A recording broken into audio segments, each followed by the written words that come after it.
दिल्ली के अंदर निर्माण क्षेत्र में काम करने वाले मजदूरों के रजिस्ट्रेशन के लिए सरकार ने कोरोना के दौरान ऑनलाइन रजिस्ट्रेशन की प्रक्रिया शुरू की थी। इस प्रक्रिया के तहत अभी तक 70,000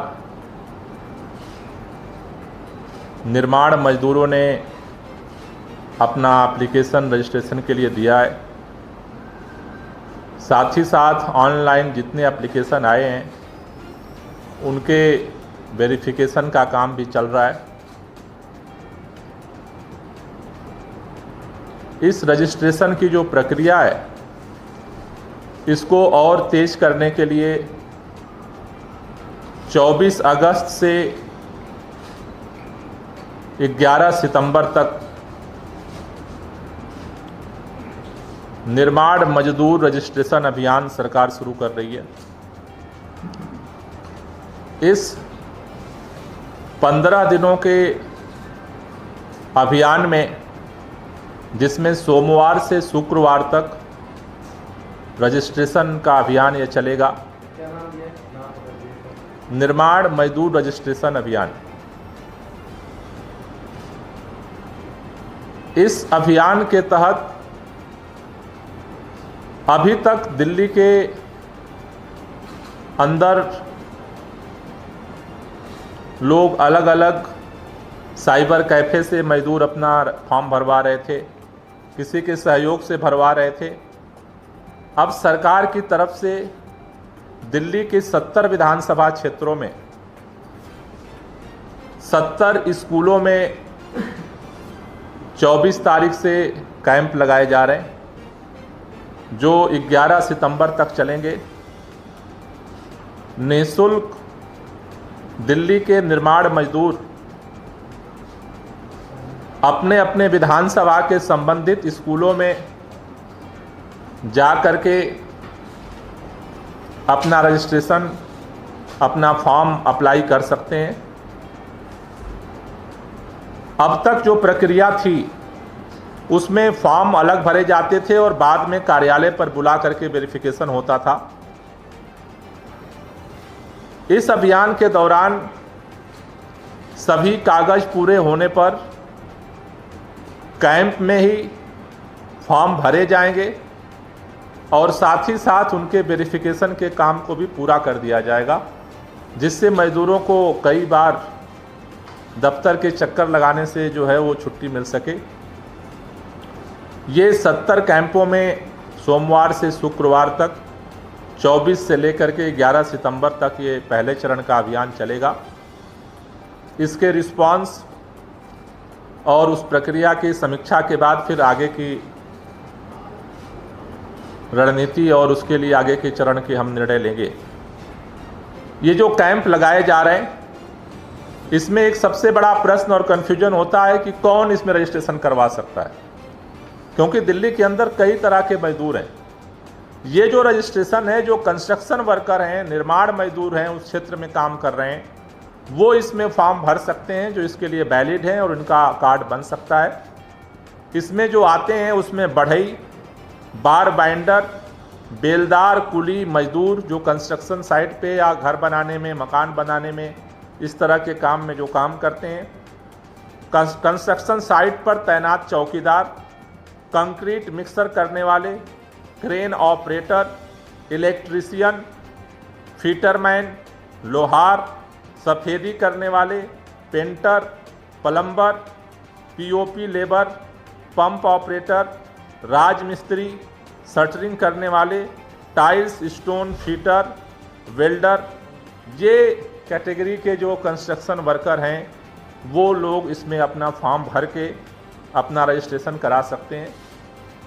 जो वहाँ पर उनको जो हम कैंप में सुविधा दे रहे हैं रजिस्ट्रेशन और वेरिफिकेशन का, उसके अलावा भी अगर कोई ऑनलाइन अपना फॉर्म भरना चाहता है, उसके लिए भी मैं दोबारा जो एड्रेस है मैं आपको बताना चाहता हूँ कि कोई अपने घर से भी www.edistrict.delhi-government.nic.in पर जा करके अपना रजिस्ट्रेशन फॉर्म अप्लाई कर सकता है। अपना एप्लीकेशन फॉर्म अप्लाई करने के बाद वो इन कैंपों में जा करके अपना वेरिफिकेशन करवा सकता है, जिससे उनको कार्ड मिल सके।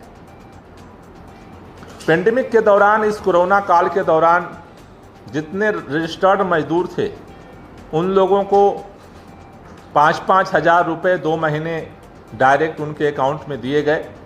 लेकिन सामान्य परिस्थितियों में भी इन कंस्ट्रक्शन वर्कर के लिए स्कीम जो सहायता मिलती है इस बोर्ड से, उसमें अगर उनके बेटे बेटी की शादी है तो उनको 35,000 लड़कों की शादी के लिए और लड़कियों की शादी के लिए 51,000 रुपये मिलते हैं।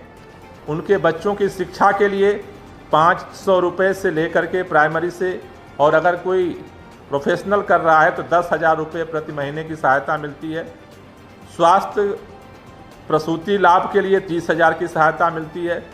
वृद्धावस्था पेंशन 3,000 रुपये प्रति माह दी जाती है। अगर किसी की दुर्घटना होती है तो 2 लाख रुपए का मुआवजा दिया जाता है। अगर किसी की प्राकृतिक नेचुरल डेथ होती है तो 1 लाख रुपए दिया जाता है। दाह संस्कार के लिए 10,000 रुपये दिया जाता है। अगर कोई विकलांग हो गया उसके लिए 1 लाख रुपए दिए जाते हैं। इस तरह के 18 किस्म के लोगों बेनिफिट जो है वो इन कंस्ट्रक्शन वर्कर को मिलती है जो रजिस्टर्ड हो जाते हैं। इसके रजिस्ट्रेशन के लिए जो लोग कैंप में जाएं या ऑनलाइन कर रहे हैं, उनके लिए जो ज़रूरी चीज़ें हैं कि उनकी उम्र 18 से 60 के बीच में होनी चाहिए। उन्हीं लोगों का रजिस्ट्रेशन होता है जिनकी उम्र 18 से ऊपर है और 60 से कम है। दूसरा जो ज़रूरी चीज़ है कि इसके लिए 12 महीने के दौरान 90 दिन का उनके कार्य करने का सर्टिफिकेट चाहिए। इसके लिए 3 ऑप्शन हैं। एक, जिस साइट पे वो काम कर रहे हैं वहाँ का एम्प्लॉयर दे सकता है लिख करके। ट्रेड यूनियन जो कंस्ट्रक्शन साइट की हैं वो लिख के दे सकती हैं। और अगर दोनों में से कोई नहीं है तो वो सेल्फ ही अपने आप सेल्फ सर्टिफाई करके भी घोषित कर सकते हैं कि हम ये काम कर रहे हैं। लेकिन अगर वो गलत पाए जाते हैं तो फिर उनके ऊपर कार्रवाई होगी। जिसने सर्टिफाई किया है उसके ऊपर कार्रवाई होगी। इसलिए तीनों ऑप्शन में से कोई भी वो सर्टिफिकेट जमा कर सकते हैं। इसके अलावा एक फ़ोटो की ज़रूरत होती है जब आप कैंप में जाएं। साथ ही साथ कोई भी लोकल आईडी प्रूफ चाहिए। उसके साथ साथ एक बैंक अकाउंट नंबर चाहिए। आधार कार्ड पूरे देश में कहीं का भी होगा। इन कागजात के आधार पर वो जा कर के अपना फॉर्म अप्लाई कर सकते हैं और अपना वेरिफिकेशन करा सकते हैं। तो अभी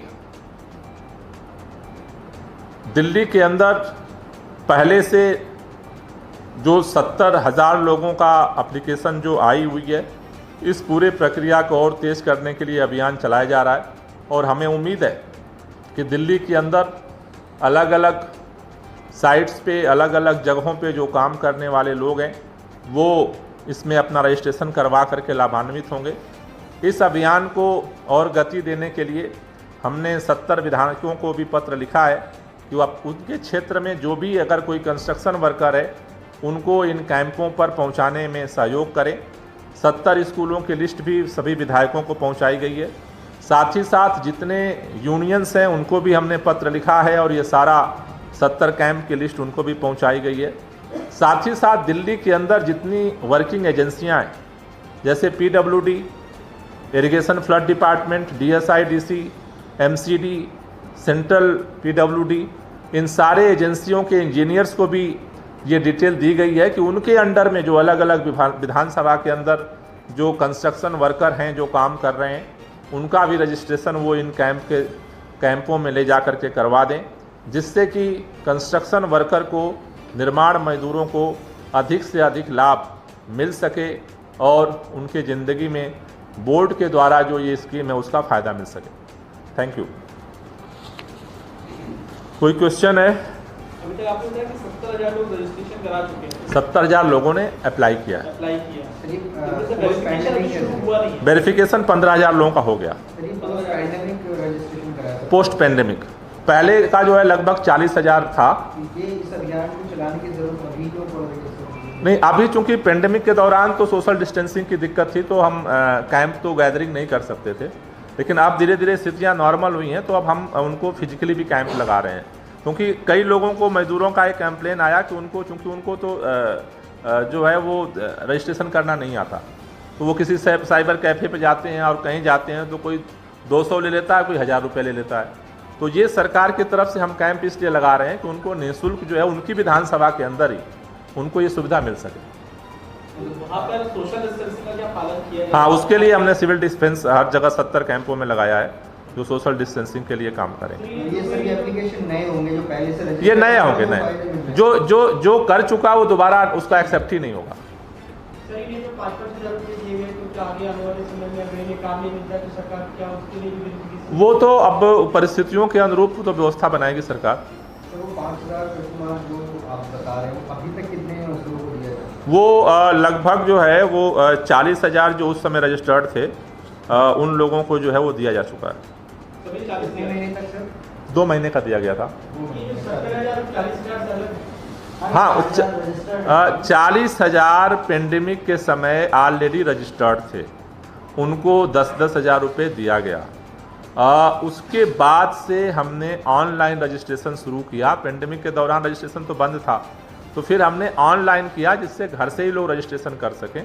तो 40,000 के अलावा ये 70 लोगों ने फॉर्म भरा है, और अब हम इसको और बेहतर करने के लिए फिर उनके विधानसभा के अंदर ये कैंप लगा करके और ये सुविधा देने की कोशिश कर रहे हैं कि जिससे कि अगर उनको फॉर्म भरने में किसी तरह की दिक्कत हो रही है तो वो उनकी मदद मिल सके। किस महीने में दिया सर? 5,000 10,000? ये मेरे ख्याल से अप्रैल और मई का था। एग्जैक्ट मुझे एकदम से याद नहीं आ रहा है, लेकिन अप्रैल मई में ही दिया था।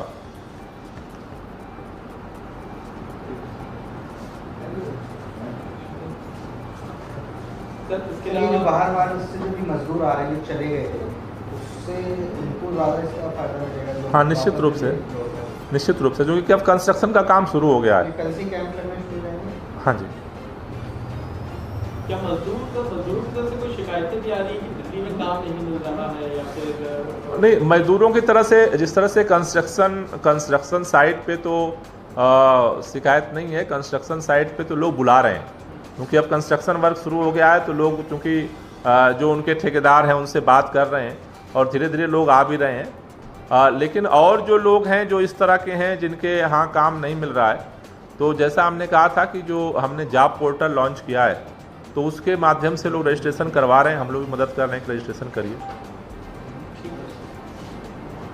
एक सवाल इससे अलग है। कल आप ट्वीट भी कर रहे थे और केजरीवाल सरकार, आम आदमी पार्टी के नेता सभी जेईई और नीट की जो परीक्षा इसे रद्द करने की मांग कर रहे हैं। इसे लेकर क्या कहना है आपका और क्या मकसद है इसके पीछे कि आप चाहते हैं कि ये परीक्षा रद्द हो जाए?